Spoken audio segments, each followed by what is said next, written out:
The Florida Panthers are still just one win away from their first ever Stanley Cup, and it all comes down to Game 7 on Monday. Can the Panthers bounce back? Armando Velez of Locked On Florida Panthers will discuss that and what it'll take to win that Stanley Cup next on the Locked On NHL podcast.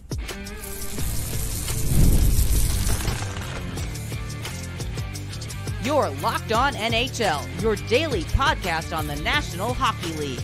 Part of the Locked On Podcast Network, your team every day. Gil Martin here, and welcome everybody to the Monday edition of the Locked On NHL podcast, part of the Locked On Podcast Network, your team every day. I want to thank everyone who makes Locked On NHL your first listen every day. Don't forget to subscribe on YouTube or wherever you get your podcasts so you can get new episodes as soon as they drop. Today's episode is brought to you by FanDuel. Make every moment more. As the playoffs wind down, the sports stop sporting like we want them to, but this summer, FanDuel is hooking up all customers with a boost or a bonus daily. That's right. There's something for everyone every day, all summer long. Visit FanDuel.com/LockedOn to get started. It is my pleasure to welcome back to the show the host of Locked On Florida Panthers, Armando Velez. And Armando, I got to open with this question. What is the emotional mindset right now of the Florida Panthers after winning the first 3 games of the series and then losing the last 3? Well, the mindset for the Panthers is, especially on Friday night, where Paul Murray spoke about how the team is hurting in the locker room, but it's just based on how you bounce back, and it's basically the Sparks Notes version is your character is definitely going to be tested with how you bounce back after not only losing 3 in a row, but having multi-goal deficits in all 3 of those games, and for 2 of those 3 getting scored against shorthanded too, of 2 for the Edmonton Oilers. So that's the backbreaking part. That's just been for the Panthers. It's just getting off to slow starts, and for the Panthers, it's a tough place to be in after being up 3-0. I mean, go to last week's show, and the tune of me being on the show is a lot different than it is right now. That's for sure. Is there one player on this roster that you think holds the key to you leading this team emotionally and getting them back on track in Game 7? Part of me wants to say a skater, but I can't help but go with the goaltender for the Florida Panthers. I know the odd man rushes and the rush chances for the Edmonton Oilers have been but in waves for them, quite a bit for them. But I mean, hopefully for Sergei Bobrovsky, he makes at least one crucial stop for the Florida Panthers that would just get their confidence going, and for the Panthers to just rally around it too. So that's really, for me. Other than that, for the Panthers, where I'm looking for someone like a Matthew Tkachuk, Sam Reinhart, Carter Verhaeghe, those guys. But there is a few changes for the Panthers going into Game 7 in practice today. They already made the change for Oliver Ekman-Larsson going into Power Play 1, but now they made another. Now it's Vladimir Tarasenko, who has Game 7 experience, mind you. He is going on that top power play unit for the Florida Panthers. And the Panthers, they need some shooting. They need pucks on net. They need to get their rebound opportunities against Stuart Skinner, because the blue line is collapsing in front of the net, and they are getting their necessary clears. I mean, 4 power play goals that Edmonton has given up, and there's still teams that were eliminated back in round 1 who have given up more than Edmonton, and they're in Game 7 of the Stanley Cup final. So it's a tough task. Most certainly is. How important was the overturning of that goal in Game 6, where it would have been 2-1? It would have been a very quick answer for the Panthers after Edmonton made it 2-0 early in the second period. How big emotionally was that overturning of that goal by the slimmest of margins for the Florida Panthers? Yeah. By the way, I do want to say that it was the right call for that goal to be reversed for the Panthers, but they did it again where the Edmonton Oilers go up by 2 goals, and then less than 15 seconds later, the Panthers score. And it happened in Game 5 too for the Panthers. So it's just not only, it wasn't even really the point where I was really celebrating when that goal came in, and when Barkov scored there, even before the review. But as far as that, it's like the air coming out of a balloon for the Panthers. I mean, you're on the road. You have a chance to at least make it a game. I mean, it's also in the beginning of the second period when that goal happened. And also for the Panthers, their shots in that game were coming mostly from their blue line. They did not get an actual shot on goal from their forward until the 32nd minute mark of the entire game too. So that's just really for the Panthers. What could have happened after that had that goal counted? Man, it would have been such a confidence boost, because even in game 5, the final 30 minutes for that was dominated by the Panthers, and they even made it close when they scored 4 minutes into the third in game 5, and it was on for the Panthers. But I mean, once again, falling behind early and by multiple goals, that's not going to get the job done for the Panthers. What has been the big difference in Sergei Bobrovsky? He was off the charts outstanding in the first few games. The last 3, he has a .793 save percentage and a 5.06 goals against average. How much of this is on Bob, and how much of this is the way the team is playing in front of him? It's mostly the team in front of them, I would say. But they're like I said earlier, you need to get some of those necessary stops. I mean, the Hyman goal that was scored, it would trickled off his blocker and in too.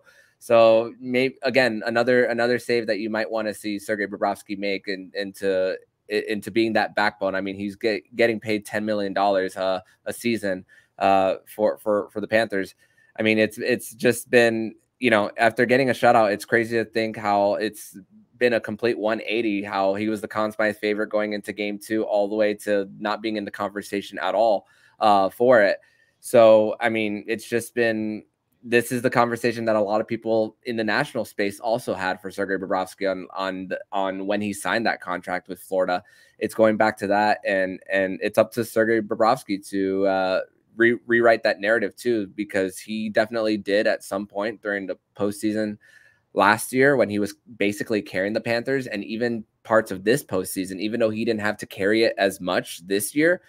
I mean, you need a lights out performance from him too, coming into game 7, because if the Panthers do a combination of eliminating their speed plus you're getting time and you are making the necessary saves, I mean, the Panthers are going to give themselves a chance, because if you look at a lot of their goals, not a lot of the goals from the Edmonton Oilers are coming off the cycle. But also the Panthers haven't been able to counterattack off the rush too. Right. They're the first 3 games they had 12 shot attempts off the rush, and the last 3 games for the Panthers only 1.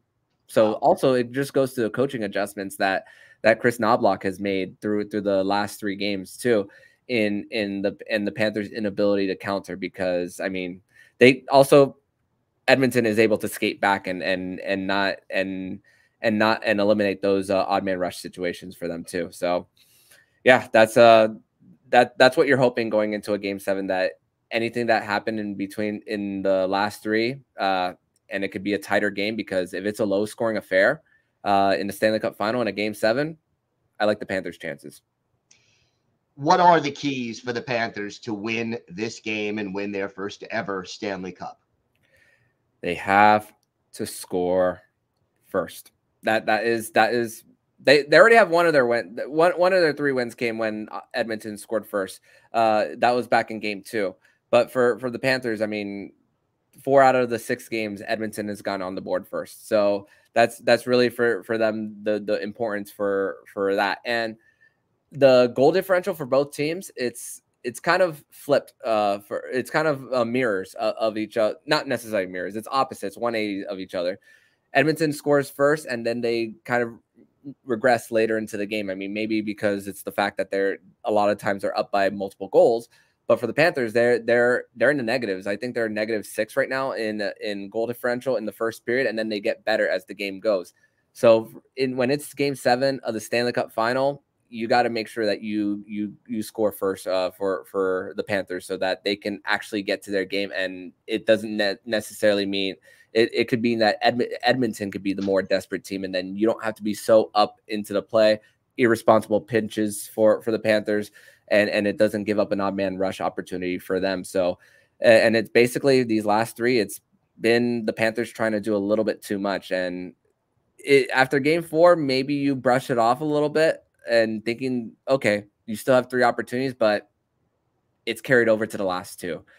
So it's one game for all the marbles to make history, and you are going to make history one way or the other. There is no in between here, because what is on the line is a lot of economic impact in the sport of hockey. Guys getting possible bumps in their contract, whether they stay with the Panthers or go elsewhere. Legacies with Sasha Barkov being possibly the first Finnish captain to be a Stanley Cup champion, Sergei Bobrovsky being undrafted, Paul Maurice, the most losses of a coach ever.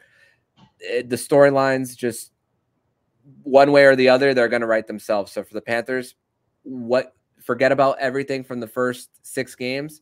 It all comes down to June 24th, 2024, the most important day in Florida Panthers history. Yeah, we'll see which way it goes. Armando, why don't you tell our viewers and our listeners where they can find the podcast and where they can find you on social media? They can find the podcast anywhere they listen to podcasts on, and also on YouTube. They could also follow myself personally at MondoMan12. Follow show account on X and Instagram at LO_FLA Panthers. And hopefully the Florida Panthers give me some good vibes going into the summer, because my baseball team that plays in Little Havana is 23 games under 500. So hopefully the Panthers can give me something good going into the summer. All right, Armando, thanks. Great to talk to you as always. Thank you as always, Gil. Today's episode is brought to you by your friends at eBay Motors. Passion, drive, and patience. The formula for winning championships is also what keeps your ride or die alive. eBay Motors has everything you need to maintain your vehicle and level it up to peak performance. Superchargers, roof racks, exhaust kits, LED headlights, and more. Whether you're into speed, power, or style, eBay Motors has you covered. With over 122 million parts for your number one ride or die, you'll always find exactly what you're looking for. And with eBay Guaranteed Fit, your part is guaranteed to fit your ride every time, or your money back.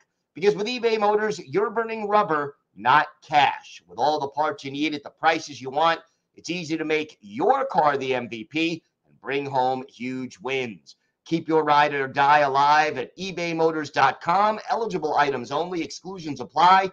eBay Guaranteed Fit only available to U.S. customers.